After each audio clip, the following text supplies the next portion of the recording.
A bright Monday morning at Stormont, which for these young trainee journalists at Belfast Metropolitan College, it was their chance to grill this man. Mike Nesbitt, leader of the Ulster Unionist Party, has been at the centre of the flag debates as protests and violence have erupted across Northern Ireland since the beginning of December. The Assembly, which was called back last Monday, has been calling for an end to the trouble and riots. Mike Nesbitt was joined by representatives from Sinn Féin, the SDLP and UKIP to explain how they would be engaging with those who've taken to the streets in recent weeks. Speaking in Stormont today, Mike Nesbitt has said the protesters have unrealistic expectations. I heard one on TV recently near Broadway saying he was protesting to get the flag back up at City Hall 365. I've got to say I can't see any way that is going to happen. And the only benefit I see in peaceful lawful protest is it allows people to express themselves.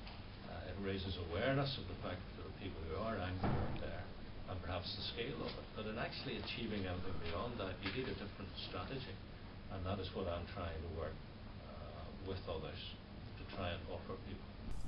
He said once again it was a time for brains and not brawn. The decision made by Belfast City Council to fly the Union flag is fit for 15 days a year above City Hall has been seen by some Unionists as an attack on unionism. UKIP Councillor Reilly says this is only one example of unionism under attack. Where you do have large paramilitary, and I have one out in Tottenham, and as I said to you before, it's not just about the flag, it's about the sense of alienation. And if you're a unionist and you live in Newry and Mourne, you can only really understand political alienation until you live in a Sinn Féin controlled council. And then you see the way that funds are used and the discrimination that, political parties can exercise against minorities. That's what has scared a lot of people in the area around it.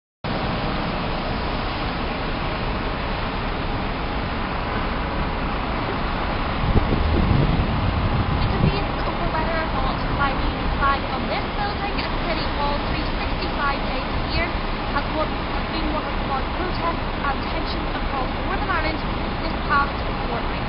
Today we can reveal that bullets have been sent on to Justice Minister David Ford and MP Naomi Wong. We also received death threats at the beginning of last week. 40 members of the PSNI have been injured during the protests, which have been organised almost daily. First Minister Peter Robinson, a new UP leader, announced this week there would be a unionist forum to discuss the best way to address the ongoing violence.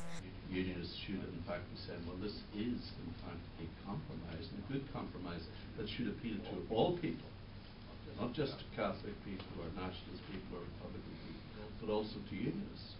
Because if we're going to share this space together, this political space together, then we have to be respectful and recognise one another's political aspirations. The Unionist Forum will be held here on the 10th of January, the place where these students got just a taster of putting politicians in the hot seat. Claire Graham, BNC News, Stormont.